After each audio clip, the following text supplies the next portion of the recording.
Cristal Silva, estudo no 8º ano e sou estudante do Centro de Educação da Bahia. Eu sou Rebeca Durães, estudo no 8º ano e também sou estudante do Centro de Educação da Bahia. Na edição de hoje do JanaraCast falaremos sobre as eleições de 2024. Então, para conversar com a gente sobre Jovem Eleitor, seu voto tem superpoder, está aqui Bianca Montijo Genu, gerente de Relações Governamentais da Serena Energia, e João Paulo Silva, gerente de Meio Ambiente e Fundiário da Serena Energia. Sejam bem-vindos. Bom, meu nome é Bianca, sou a gerente aqui da Serena, já estou aqui na empresa há 1 ano, moro em Brasília, então esse mundo político faz parte da minha vida basicamente desde que eu nasci, e durante a faculdade me encantei um pouco com esse mundo do processo decisório, de como como as decisões são tomadas no nosso país, e acabei entrando para esse lado de relações governamentais.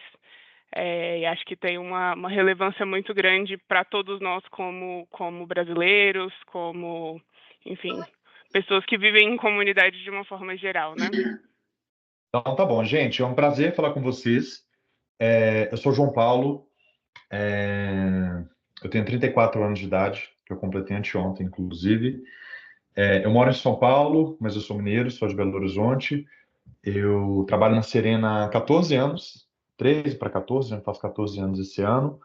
Sou advogado, mas eu trabalho numa outra área aqui do Serena, trabalho com o licenciamento ambiental e as questões de terras da empresa, a área fundiária.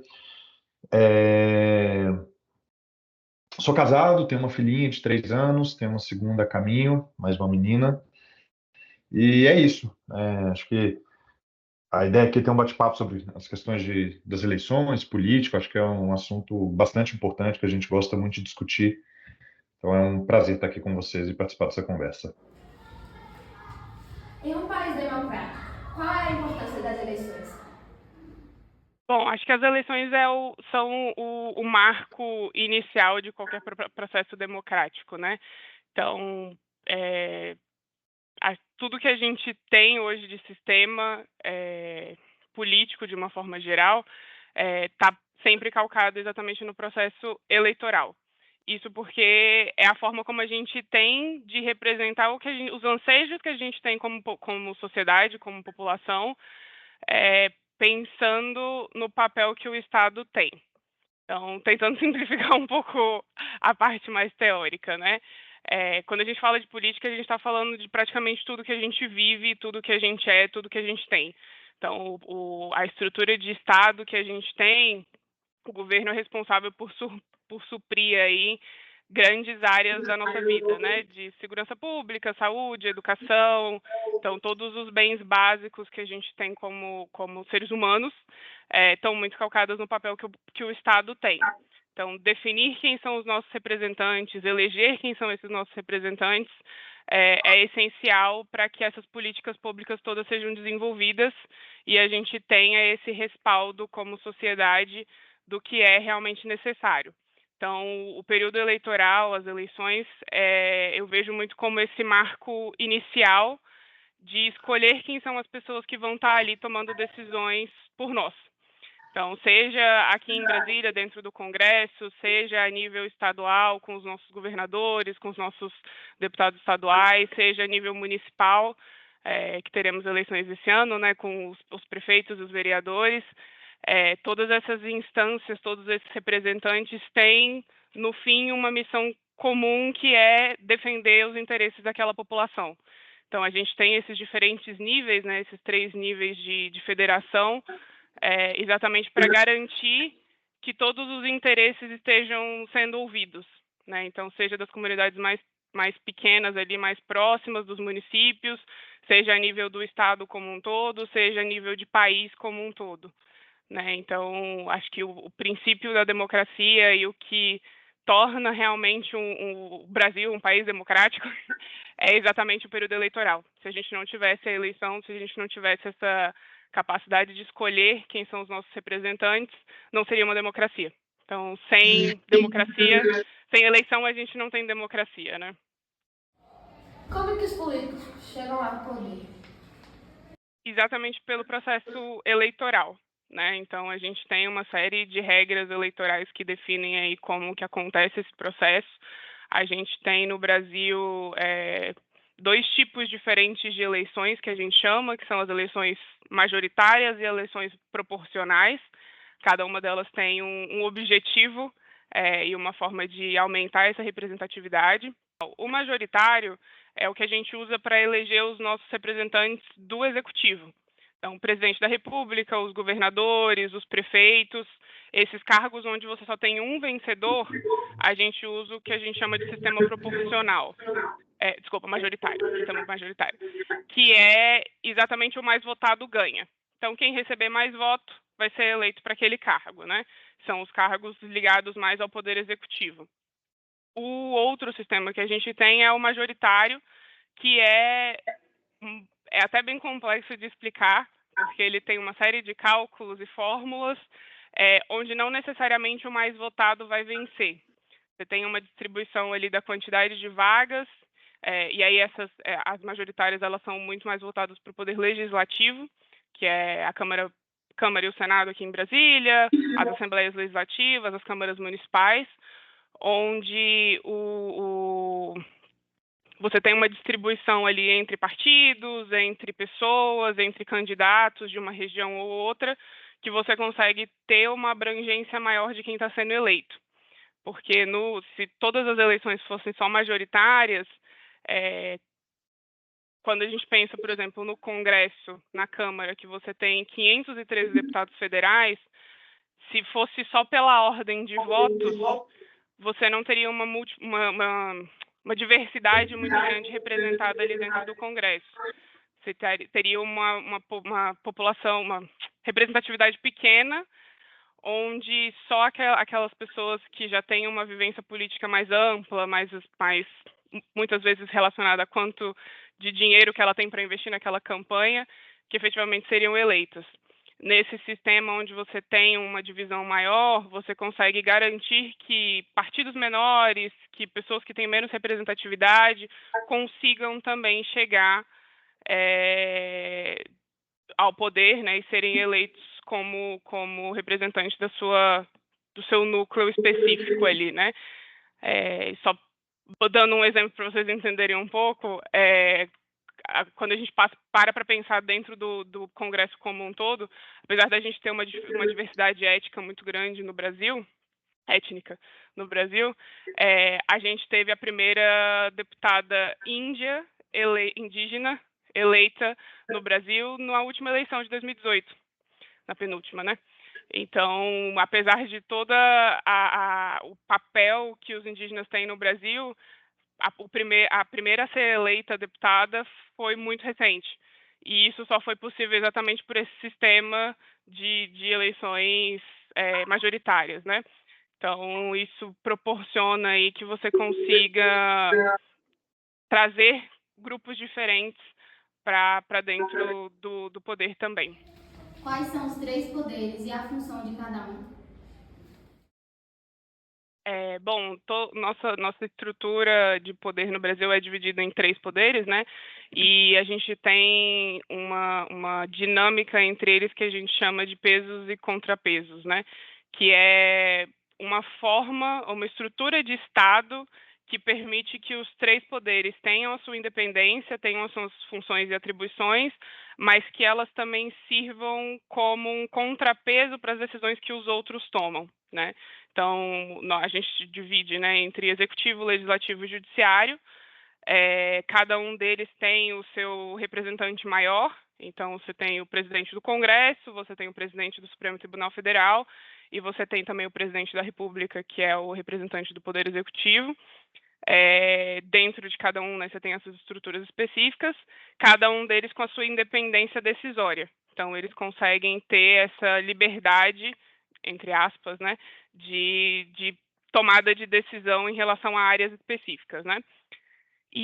Mas também cada um deles tem esse papel de supervisionar, digamos assim, e manter o controle das decisões dos outros, para que você consiga ter um balanço entre esses poderes. Isso para evitar que algum dos poderes tome alguma decisão que seja muito radical que tire um pouco esse balanço entre o poder, entre a tomada de decisão, né? Então, começando com o Poder Executivo, liderado aí pelo Presidente da República, que tem essa estrutura de você ter o presidente, o vice-presidente, e aí você tem os ministros de Estado, cada um dentro de uma área temática, e aí esses ministérios, né, eles vão variar dependendo de quem está ocupando a cadeira da presidência, onde o Poder Executivo ele é responsável por formular políticas públicas. Então, a gente tem previsto ali no nosso artigo 5º da Constituição todos os direitos e deveres das pessoas, né, dos indivíduos. E ali também estão listados todos os pontos onde o Estado tem a obrigação de garantir que a sociedade tenha como um todo, né? Então, dali deriva, né, todas as obrigações que o Estado tem de cumprir, como de oferecer saúde, educação, segurança pública para toda a população, assegurar alguns princípios básicos, como acesso a saneamento básico, acesso à energia elétrica, enfim, uma série de coisas que estão previstas ali na nossa Constituição como sendo de obrigação do Estado. Para que o Estado consiga fornecer tudo isso para a população, você precisa ter políticas públicas. Então, as políticas públicas são como, por exemplo, né, programas do governo federal, isso pensando a nível federal, né, programas ali do governo federal que visam atingir esse objetivo. Então, por exemplo, dos princípios é de acesso universal à luz elétrica. Então, dentro do Ministério de Minas e Energia, existe uma política pública, que é o Luz para Todos, que ajuda a desenvolver esse segmento para fazer com que a energia elétrica chegue a 100% da população brasileira. Então, o Poder Executivo tem muito essa função de formular, debater e construir essas políticas públicas para a nossa sociedade, né? Pelo lado do Legislativo, a gente tem... O Legislativo ele tem duas funções, né? Então, ele tem a função de formular as leis. Então, todo o nosso regramento legal que existe no Brasil, ele passa pelo Legislativo, no nosso caso, a nível federal, né? Pelo Congresso Nacional.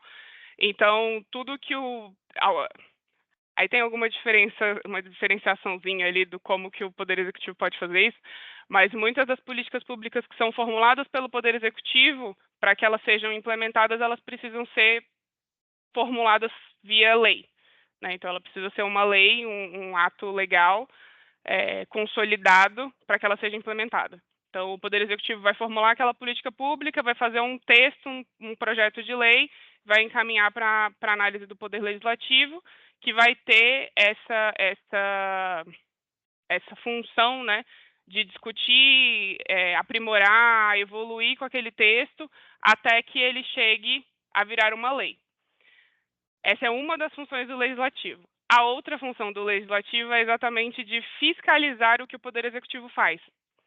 Então, faz parte das atribuições do Congresso Nacional, das câmaras municipais, do Legislativo Estadual, de fazer essa fiscalização do que o Executivo está fazendo. Então, eles que vão olhar a prestação de contas, para ver como é que os recursos estão sendo aplicados, ver se as normas que foram editadas pelo Legislativo estão sendo cumpridas, verificar os programas sociais que estão sendo desempenhados da forma como deveriam. Então, o Legislativo também tem essa função de fiscalizar o Poder Executivo. E, por último, um pouquinho separado, assim, a gente tem o Judiciário. O Judiciário ele tem a função de assegurar que essas leis que foram formuladas pelo Executivo, aprovadas pelo Legislativo, viraram leis, estão sendo cumpridas.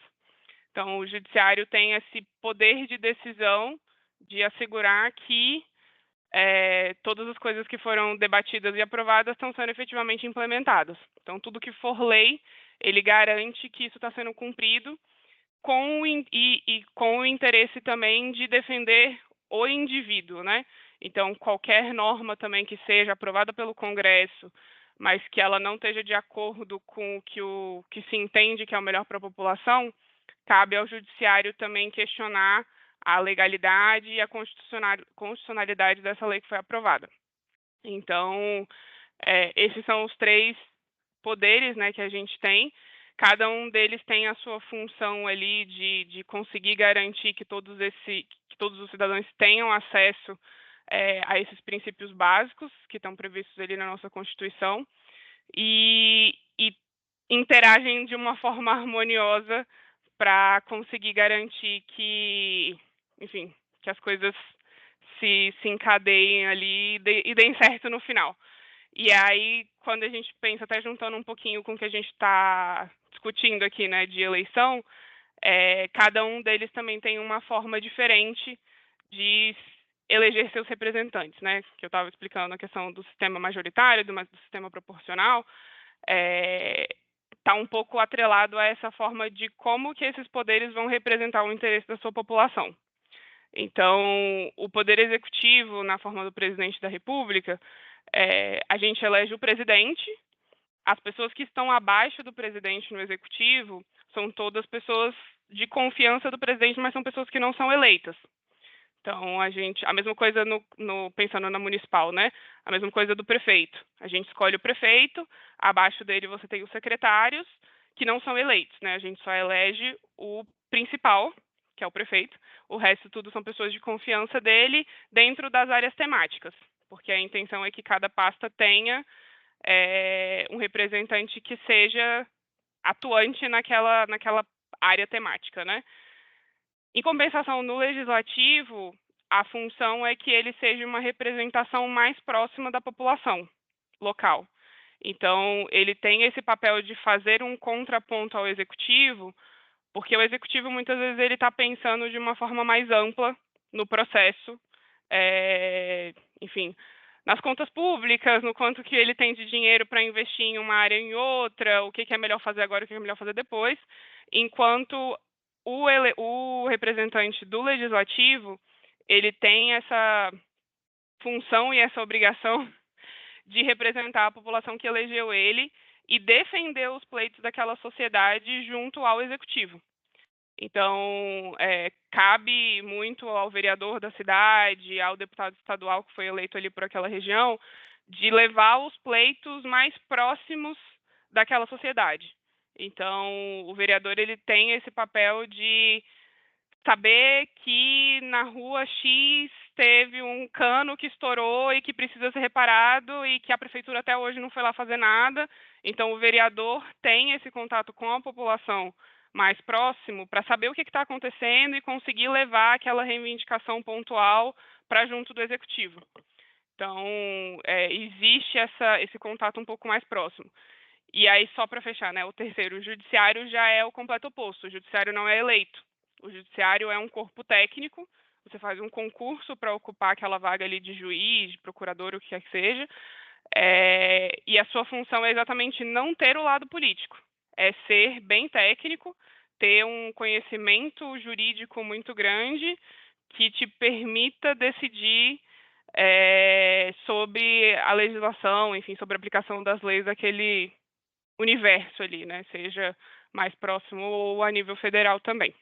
Qual o caminho que um projeto percorre antes de virar lei?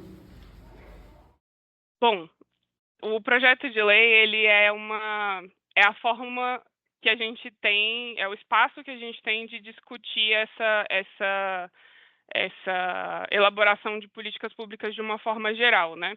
Então, as leis, elas podem tratar aí sobre uma infinidade de temas. A gente tem uma quantidade imensa de leis tratando aí sobre os mais diversos temas. E elas sempre cumprem um objetivo, né? Então, ela traz as garantias que a gente precisa para que as coisas funcionem, digamos assim. Então, todas as regras que a gente tem hoje, como sociedade, elas estão sempre pautadas em leis, né? E as leis, os projetos de lei, né? Toda lei, ela vem de um projeto de lei, que é exatamente essa fase inicial, onde você tem espaço para discutir e construir antes de que isso se consolide como uma lei efetivamente sancionada, né? Então, esse processo de construção de um projeto de lei, ele pode ter, enfim, uma variedade aí de formas de acontecer, pode ser apresentada pela própria sociedade, ela pode ser levada por um parlamentar, ela pode vir do executivo, ela pode vir do judiciário, dentro da Constituição você tem uma série de formas como um projeto de lei nasce, mas basicamente o caminho dele vai ser passar primeiro por uma análise técnica e um pouco mais específica do tema. Então, falando um pouquinho do Congresso Nacional, mas que se replica para o nível estadual e municipal também, né? Dentro do Congresso a gente tem, dentro da Câmara e Senado, né, você tem o que a gente chama de comissões temáticas. Então, dentro dos parlamentares, você tem as comissões, e as comissões, cada uma delas tem um tema específico. Então, falando um pouco mais do nosso setor, né? Existe uma comissão de Minas e Energia dentro do Congresso Nacional que tem o objetivo de discutir qualquer projeto que trate sobre energia, por exemplo. Então, qualquer coisa que tenha minimamente a ver com o setor elétrico vai ter que passar por essa comissão. Dentro dessa comissão, você tem os parlamentares ali que fazem parte e que têm uma proximidade temática ali com esse tema e que vão saber analisar um pouco mais tecnicamente aquele assunto para discutir, aprimorar ou eventualmente até rejeitar uma proposição que eles entendam que não seja compatível com o que a gente tem de Estado, né? Então, o primeiro projeto, então, passa por essas comissões. Por último, você tem uma comissão que ela é padrão para todo mundo, que é a Comissão de Constituição e Justiça, que tem essa função de olhar se essa proposição que está sendo analisada, ela está de acordo com o que a gente tem dentro da nossa Constituição, se ela está em acordo com outras legislações que são vigentes, ou se ela não pode existir. E aí, só um parêntese aqui, dentro da nossa Constituição também, a gente tem uma divisão ali do quais são os temas que podem ser tratados por um projeto de lei.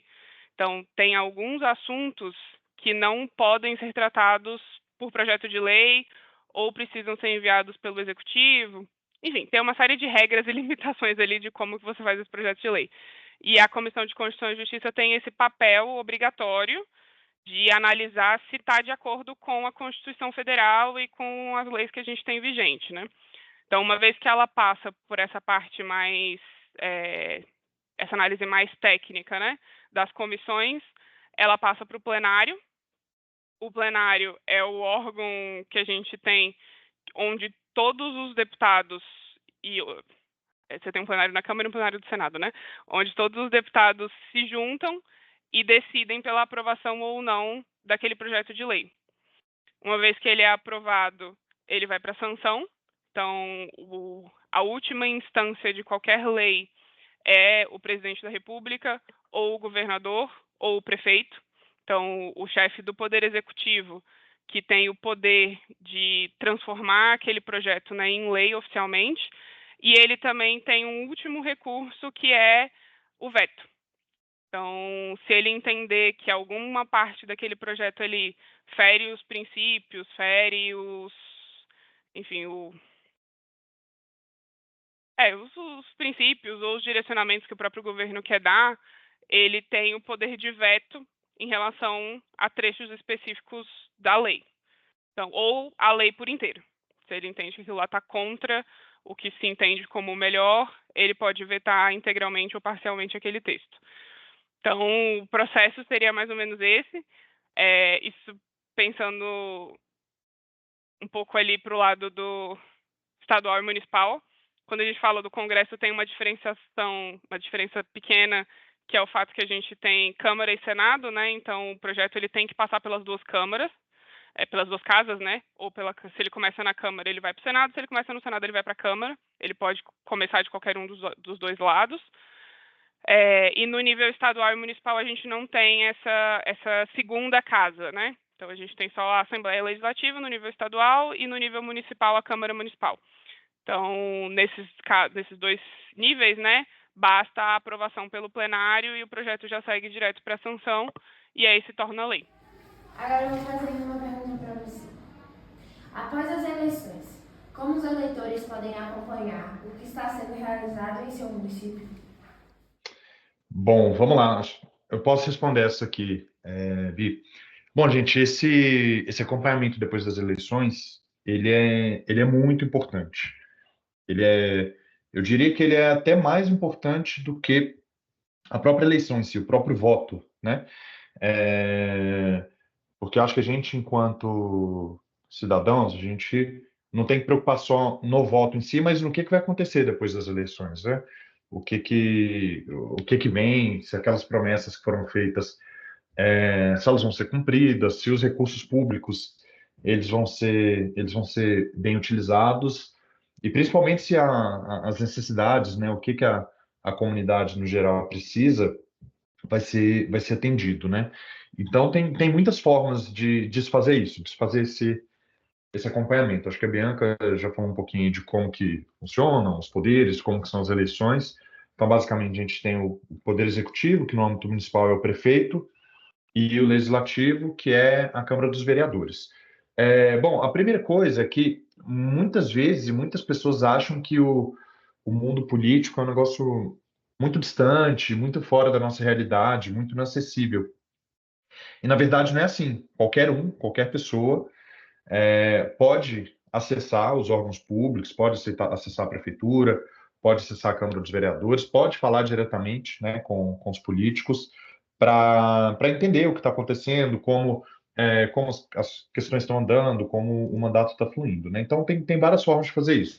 Acho que a mais prática é o acesso direto mesmo aos políticos. Então por telefone, dá para ligar na Câmara dos Vereadores, na prefeitura, tem o site, tem as redes sociais. Então, acho que você que quer participar, quer acompanhar, é bem fácil até. É só acessar os principais sites, as redes sociais, ver os principais canais e, quando quiser, falar diretamente com os políticos, né? E tem outras formas também, essas um pouco mais organizadas, que é a participação na vida da comunidade, né? De várias formas. Então, tem reunião pública, né? Tem várias prefeituras municipais que elas realizam algumas reuniões públicas com alguma regularidade, tem o Conselho Municipal, tem audiências públicas, então tem vários fóruns em que é possível você ter esse acompanhamento. Tem também grupos comunitários, né, associação de vizinhos, associação de moradores de determinados bairros. Então tem várias formas de você poder acompanhar aquilo tudo que está acontecendo e o que que os políticos eles estão fazendo, né? Se eles realmente estão cumprindo aquilo que eles prometeram. Então, eu acho que essas são as principais formas. Individualmente, né? A gente indo atrás dessas informações, conversando, dialogando, ligando, mandando e-mail, indo na Câmara, por que não? Né? As reuniões são públicas, são abertas, então, salvo algumas poucas exceções, mas dá para ir ver o que os nossos políticos estão discutindo, né? E participar, pedir a voz, enfim. Então, acho que essas são as principais formas de acompanhar o resultado das eleições e o que está sendo realizado no município. Bia, não João, sei se você tem algum complemento. só complementando um pouquinho, acho que, como você colocou, essas são as principais formas mesmo, mas até reforçando um pouco dessa relevância de acompanhar o que está acontecendo e de cobrar dos nossos representantes o que efetivamente foi prometido, né? Então, quando o prefeito lança ali o plano dele de governo, e divulga quais são as suas propostas, o que ele está querendo fazer de melhorias. Aquilo ali, quando você vota, né, quando você escolhe aquele representante para ser o seu representante, aquilo ali é como se fosse um contrato. Então, é um compromisso que aquele representante está fazendo com a comunidade que escolheu ele. E cabe a nós fazer essa cobrança de olhar efetivamente o que foi acordado e se está sendo cumprido ou não, né? Então, uma coisa que acho que pouca gente sabe, principalmente quando a gente olha ali para o nível municipal, né? Todo prefeito tem que apresentar um plano de governo. Esse plano de governo tem que ser público. Então, ele tem que divulgar o que ele tem de proposta, o que ele quer melhorar. E aquilo ali serve como um guia também para você saber o que cobrar dele. Então, 1, 2, 3 anos depois, quando ele já está ali dentro do mandato, puxar aquele documento está disponível sempre para estar disponível no site do candidato, mas também está disponível junto ao Tribunal Eleitoral Regional e também no Tribunal Eleitoral Superior Eleitoral. Pegar aquele documento e ir atrás, ver se efetivamente foi cumprido, se está sendo feito. Como o João falou, está presente ali nas discussões das câmaras municipais, das assembleias legislativas. Eu estando aqui em Brasília, eu estou muito acostumada com o nível de transparência que o Congresso tem, que é muito alto. Tudo no Congresso é muito divulgado, é muito verificado, muita gente em cima, muita gente vê. Quando a gente vai descendo para o nível estadual e municipal, isso não acontece com tanta frequência. Então, a gente vê muitas prefeituras, muitos municípios que não têm um nível de transparência muito grande e eu vejo que o maior motivador para que as prefeituras sejam transparentes é exatamente a cobrança dos eleitores, é a presença da sociedade, é a conferência sobre o que está sendo feito ou não. Então, esse papel efetivamente do eleitor, do cidadão, de estar ali presente, conferindo, cobrando, acompanhando as decisões, é extremamente importante para que a gente tenha efetivamente bons políticos. Porque se ninguém está vendo, se ninguém está cobrando, se ninguém está se importando com o que está acontecendo, o resultado não necessariamente vai ser o melhor. Agora, se a gente sabe em quem a gente votou, se a gente vai atrás, se a gente cobra, se a gente acompanha, a gente tem resultados melhores e dá também uma legitimidade maior para a gente querer cobrar, para a gente querer trocar os nossos representantes, para a gente querer uma mudança efetiva na nossa sociedade. Porque acho que isso que o João falou é perfeito, assim, a política parece uma coisa muito longe, mas ela está em cada um dos aspectos da nossa vida, seja no asfalto que a gente está andando, seja na água que chega na nossa casa, a energia que chega na nossa casa, tudo isso é política pública. Então, se a gente não cumpre também esse papel de fiscalizador do poder público, a gente também não tem muita prerrogativa de querer cobrar depois se a gente não está conferindo o que eles estão fazendo, né? Então, acho que isso é extremamente importante e mexe aí realmente com a vida de todos nós, né? Eu vou prosseguir com as perguntas. De que forma as eleições afetam a vida dos seus eleitores? Você quer falar um pouquinho? Eu acho que eu até Fala. já respondi essa agora, esse final da outra pergunta, né? Mas eu acho que só reforçando mesmo, a política é tudo, assim, ela faz parte do nosso dia a dia, toda a nossa estrutura de vida, ela está muito pautada na política e especialmente em quem a gente escolhe para nos representar, né? Então, a gente vê as pessoas que estão aqui em Brasília no Congresso discutindo e trazendo propostas e levando novas ideias, aqueles representantes que estão ali, eles têm como princípio levar as demandas e as reivindicações da sua sociedade, da sua localidade ali, do seu estado, do seu município, né? Então, as eleições, elas são o ponto de partida disso tudo.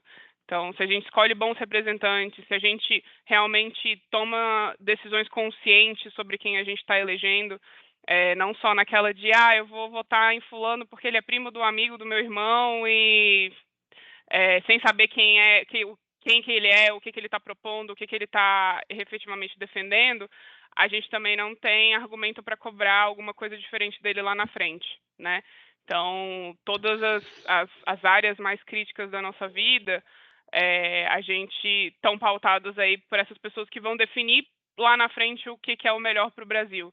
Então, a gente precisa estudar muito bem quem são essas pessoas, entender a motivação delas, entender o que elas estão se propondo, para não se frustrar lá na frente quando uma decisão for tomada contrária ao que você entende que é o melhor para você, para sua família, para sua localidade ali, né? Então, isso tudo passa por um processo de um voto consciente mesmo, de uma pesquisa, de entender, de tomar uma decisão e ter essa clareza de que aquela pessoa ela é responsável por definir e votar e, enfim, dar o rumo ali de praticamente todos os aspectos da nossa vida, desde saúde pública, segurança pública, iluminação, enfim, todas as regras que a gente tem como sociedade vão estar pautadas nessa pessoa, né? E tomar realmente boas decisões e escolher pessoas que estão alinhadas com o que você acredita, com o que você defende e que vão defender realmente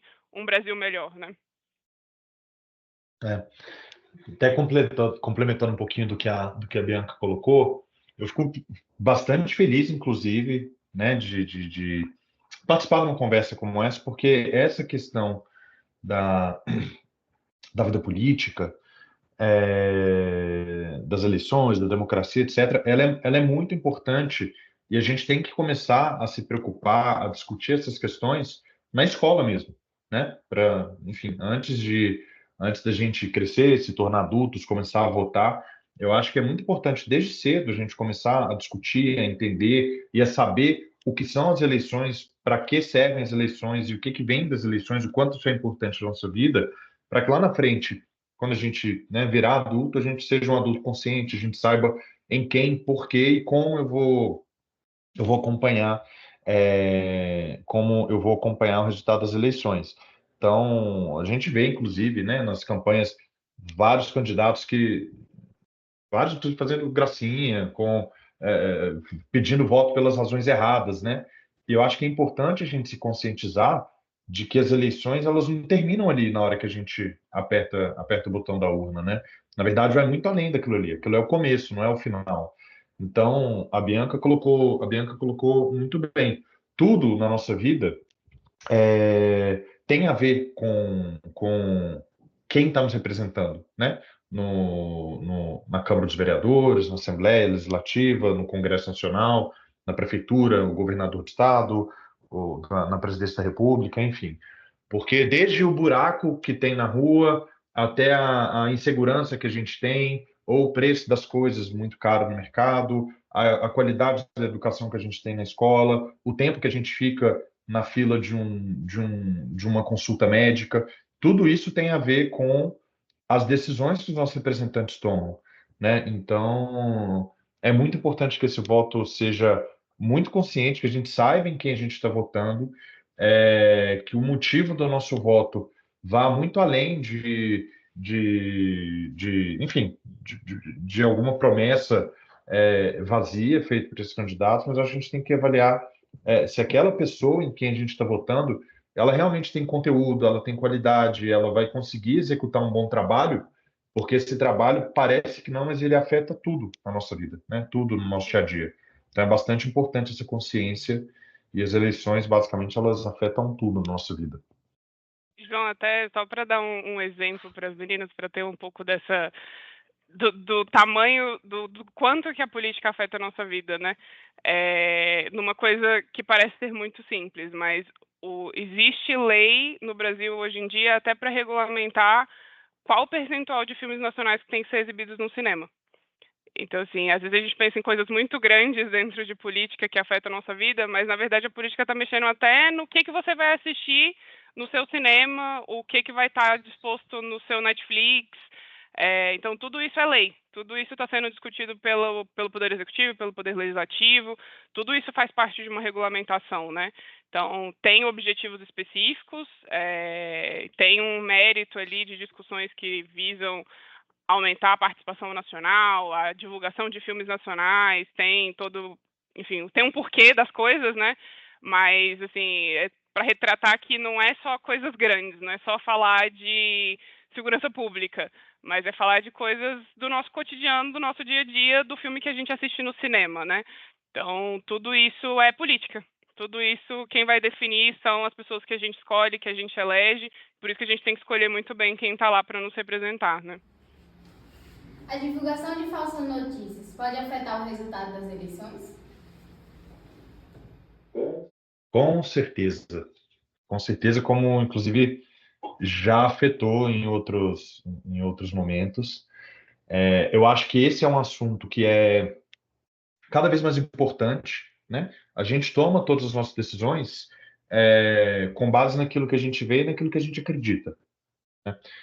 E quando a gente está falando de eleições, de escolher o nosso representante, né? Como a gente já falou algumas vezes aqui, é muito importante. Você está votando numa pessoa que vai falar por você, né? Então, quando eu voto naquele deputado, naquele prefeito, naquele governador, naquele vereador, quando ele está lá na Câmara, quando ele está na Assembleia, quando ele está na Prefeitura, ele está me representando. É como se eu estivesse lá, né? E aquela decisão ela vai afetar tudo na nossa vida, como a gente falou aqui.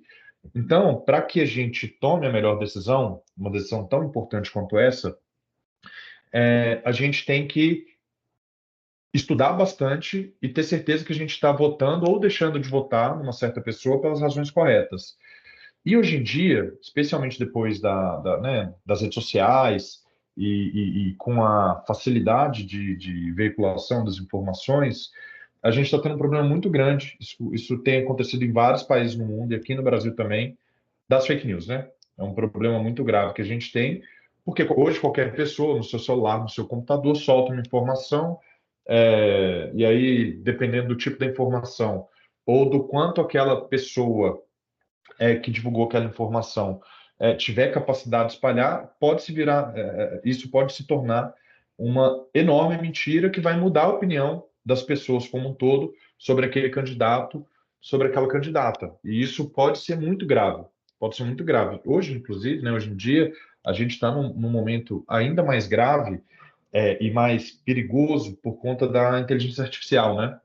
Hoje em dia, qualquer um, né, de uma forma muito fácil, consegue criar uma imagem, né? Tem aplicativo que simula voz, tem aplicativo que simula imagem, tem aplicativo que simula vídeo.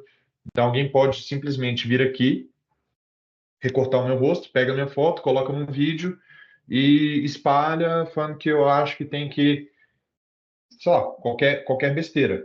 E aí, isso tem um efeito terrível, né? Vamos supor, eu sou candidato a prefeito, quero ser o prefeito da cidade. Estou buscando votos. Alguém vai pegar o meu rosto, vai colocar num vídeo. Esses vídeos hoje em dia estão cada vez mais reais, né? Mais realistas. Então, parece muito ser verdade. E, sei lá, eu vou falar que colocam esse vídeo e falam, o João, candidato a prefeito, está falando que vai matar todos os cachorros da cidade. E coloca meu rosto lá falando isso. E uma pessoa desavisada pode simplesmente acreditar que isso é verdade, por mais absurdo que seja, e deixar de votar em mim, sendo que eu era o melhor candidato, porque ela acredita numa informação falsa, né? Então, isso é uma questão muito grave que a gente tem que tomar muito cuidado. A gente tem as instituições no Brasil que têm olhado para isso com bastante cuidado, né? Tem uma entidade em especial, que é o Tribunal Superior Eleitoral, o TSE, que está sempre passando na televisão, que um dos papéis que ele tem é justamente assegurar a veracidade, né? A verdade das informações que vão ser divulgadas durante as campanhas eleitorais. Então, essa é uma questão muito importante. Tem outras consequências disso, né? Por exemplo, uma informação falsa, além de fazer com que as pessoas tomem as decisões erradas, ela pode arrasar minha reputação. Uma reputação que eu construí durante anos, uma informação falsa, ela pode acabar comigo, com a minha vida, com a minha carreira, com tudo que eu construí, né? A questão das eleições é uma parte da minha vida, mas eu, João, candidato a prefeito, por exemplo, eu sou advogado. E aí veiculam uma informação falsa, como um vídeo como esse que eu falei, dizendo que eu, sei lá, qualquer informação falsa sobre a minha carreira, que eu compro, que eu pago o juiz para ter uma sentença no meu processo, por exemplo. Isso pode acabar, até eu conseguir comprovar que isso é mentira, que obviamente é mentira, até eu conseguir comprovar isso, eu posso ter perdido todos os meus clientes, eu posso ter um inquérito policial para me investigar, eu posso ter vários prejuízos na minha vida, clientes que não vão querer mais trabalhar comigo, justamente por conta de uma informação falsa. E tem ainda uma questão que é muito importante, que é a possibilidade de, com uma informação falsa nas eleições, né, nesse processo de campanha, as pessoas terem um desvio do foco do que é realmente importante, né?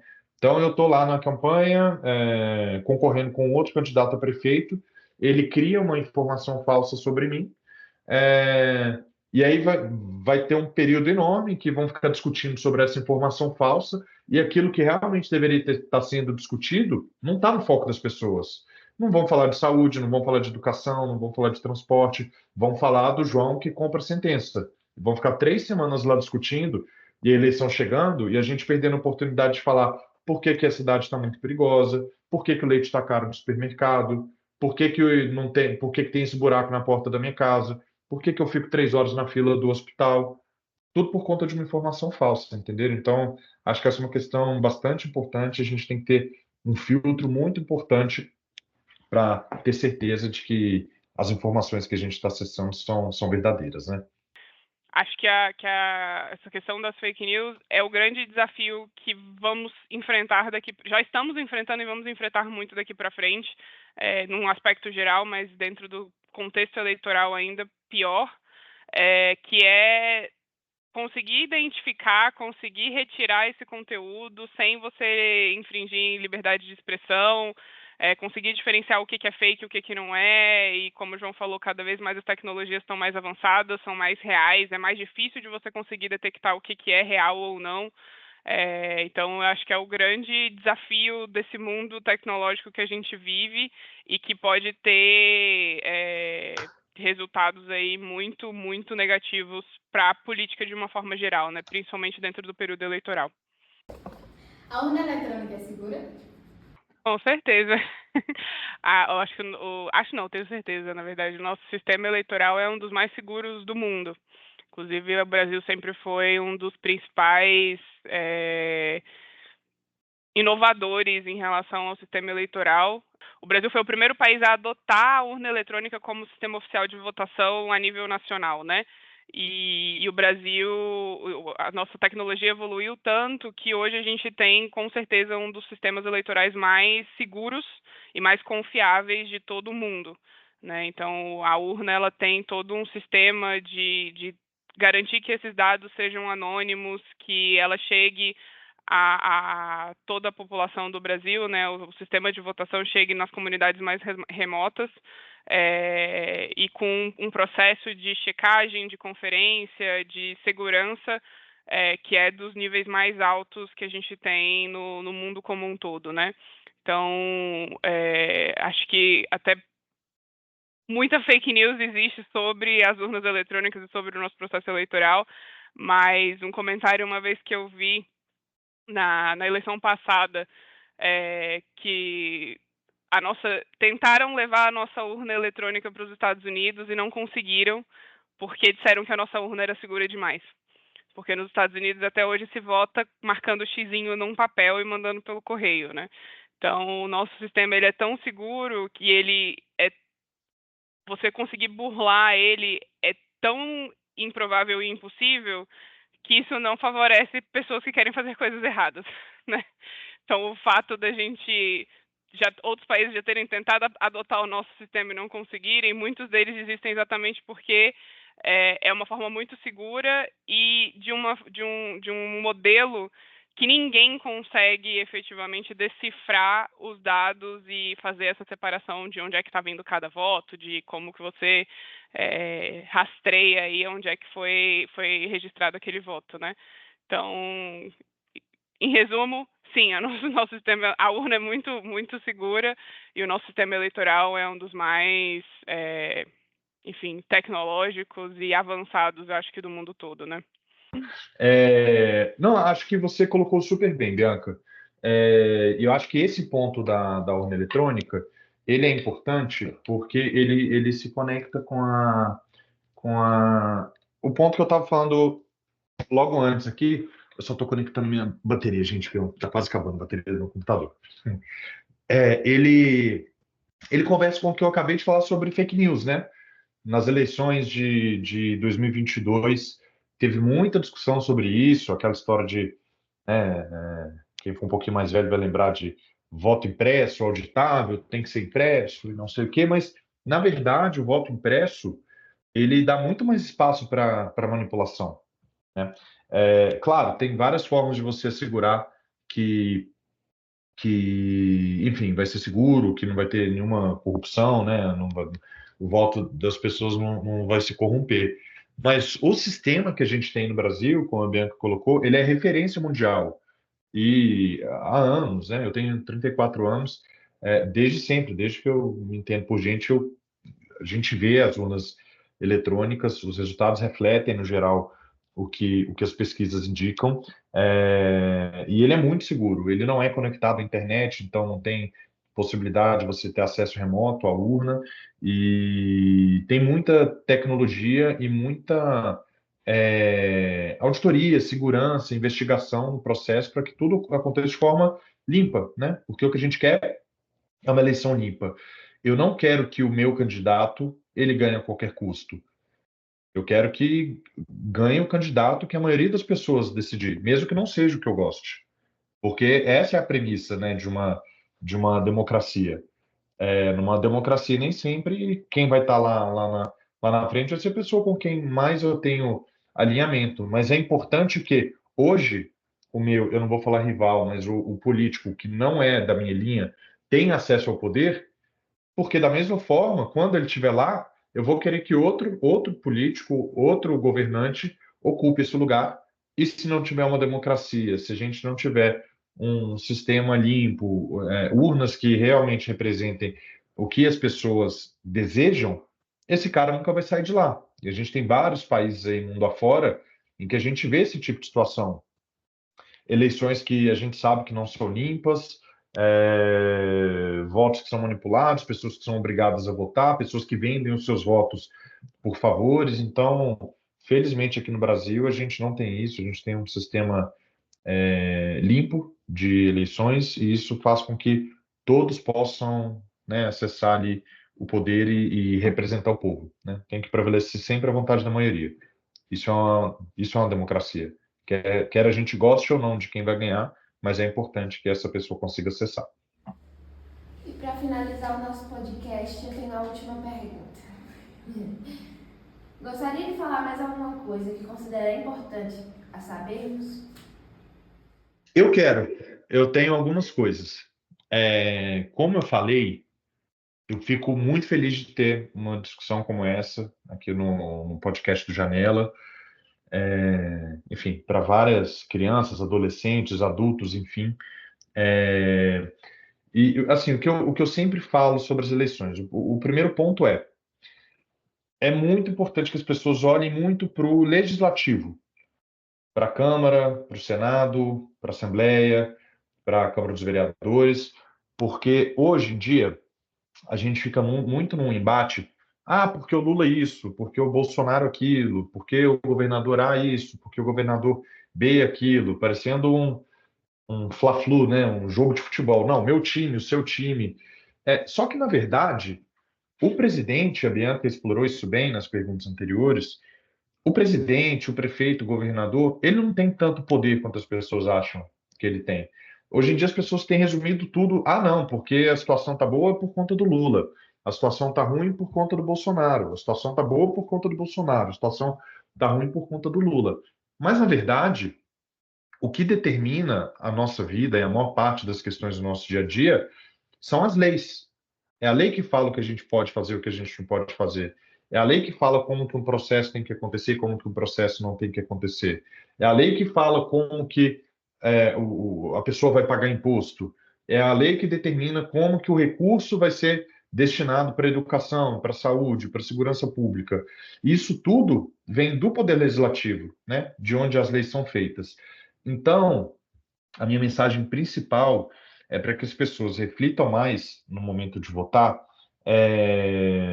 e tenham a consciência de que até mais importante do que o prefeito esse ano, em 2024, e depois em 2026, o governador e o presidente, mais importante do que o executivo é o legislativo, na minha opinião, porque é lá onde as coisas acontecem e é lá que tem os principais diálogos, né? No executivo, você tem um governante, só tem uma linha né, de pensamento. No poder legislativo, é onde acontecem as discussões, os debates, as propostas, e todo tipo de lei, né, tem algumas limitações, algumas poucas limitações, mas todo tipo de lei praticamente pode ser proposto no poder legislativo. Então, o meu recado final é para que as pessoas tenham mais consciência na hora de escolher os seus representantes, especialmente no poder legislativo, e também para que as pessoas percam um pouco desse preconceito que a gente tem de que todo político é ladrão, de que todo político, enfim, de que político não presta, que todo mundo está na política para fazer coisas ruins, para enriquecer, enfim, coisas que a gente escuta por aí, e não é bem assim, porque esse tipo de pensamento, ele nos afasta. E como a gente falou, né, mais cedo, é muito importante que a gente, enquanto cidadãos, a gente acompanhe a vida pública, porque tudo que acontece lá reflete na nossa vida. Então, é importante a gente saber que, embora existam pessoas ruins, né, isso existe em todos os lugares, na política e fora da política, tem muita gente que está lá bem intencionada, tem muita gente boa e muita gente aberta a ouvir o que a população quer, o que os cidadãos querem, para refletir isso em melhoria nas nossas vidas. E, por último, para fechar, é a mensagem que eu passei de que não é um universo separado e eles estão lá em cima de um pedestal. Eles nos representam. No fim das contas, é como se nós estivéssemos lá. É alguém falando por nós. E dado que essa pessoa está lá falando por mim, eu tenho o direito de acessar essa pessoa, de saber o que ela está fazendo, de pedir uma prestação de contas, de fazer uma sugestão, de pedir um esclarecimento. Eu tenho o direito de ir na sala do vereador, eu tenho o direito de ir na sala do prefeito, eu tenho o direito de ir nas sessões da Câmara dos Vereadores. Então, em linhas gerais, a minha recomendação, sugestão é que todos vocês que estão ouvindo esse programa se interessem mais pela vida política, quebrem alguns dos preconceitos que a gente tem e participem mesmo, porque é assim que a gente vai assegurar que os nossos políticos serão melhores, né? É cobrando, acompanhando, sugerindo, pedindo prestação de contas e por aí vai. Que todos nós, quando formos votar esse ano, temos uma decisão bem consciente e que seja só um começo, né? Que a gente realmente acompanhe o que vem nos próximos 4 anos. É isso, gente. Foi muito bom falar com vocês, bater esse papo, trocar essas figurinhas. Acho que a Bianca vai querer falar um pouco, mas eu estou bastante feliz aí pela oportunidade de conversar com vocês. Perfeito, João. Eu até acho que tudo que eu ia falar você já cobriu aqui nessa sua fala final, mas acho que só reforço mesmo todos esses pontos que você colocou. Acho que fico muito feliz também de estar aqui gravando isso com vocês acho que a gente sempre fala tão bem do Janela para o Mundo, porque a gente vê realmente esse papel importante que tem para a comunidade local, e de conseguir levantar esse tipo de discussão com o pessoal do Instituto, com essa galera que é tão jovem, que ainda está começando nessa vida política, e que é super importante entender que política é tudo que a gente faz parte do nosso ser em sociedade, e que a gente precisa efetivamente desempenhar esse papel, exercer esse papel, e não ser uma coisa que a gente é averso, né? Acho que a sociedade, principalmente a geração mais jovem, tem uma aversão efetivamente à política, né? Até por essa polarização que o João comentou, não quer se envolver, acha que é uma coisa que é muito longe, é muito distante, e não é. A verdade é que é todo o nosso dia a dia, toda a nossa vida, e cabe a nós participar disso, acompanhar, fazer boas escolhas, votar bem, cobrar isso depois, eleger bons representantes, para que a gente tenha um país efetivamente melhor, né? Então, isso que o João colocou é perfeito. Assim, eu que fico aqui em Brasília, muitas vezes eu escuto, porque o pessoal de Brasília, porque Brasília é péssimo, Brasília só toma decisões erradas. Mas as pessoas têm que entender que quem está aqui em Brasília não são de Brasília, eles são dos estados. Então, somos nós que estamos no Brasil todo elegendo as pessoas que estão aqui. Então, se tem algum problema com os políticos que estão aqui em Brasília, quem tem a responsabilidade de resolver isso é quem está no estado, quem está no município, quem está escolhendo e elegendo essas pessoas. Então, isso é uma responsabilidade de todos nós.